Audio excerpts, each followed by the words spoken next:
This is not good. We're going to place this in.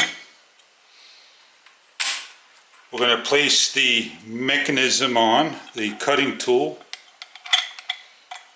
It spins. The grinder and the nut.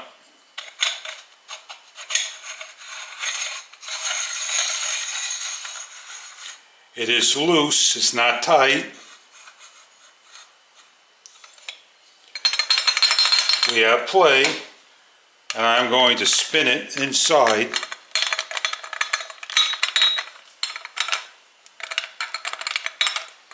I'm going to now attach it to the unit, show you that the unit will spin.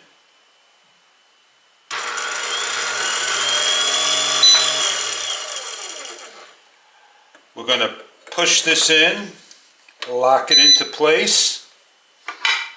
We have chopped meat.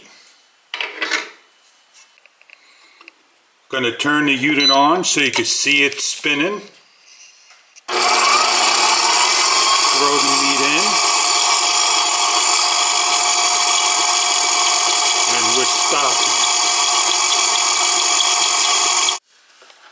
We'll turn the unit on to show you that this is defective by putting just a little pressure on it. If I could put my fingers on it to stop it, that is the problem. As you can see, it's all stripped inside. Aluminum is not the best part for these.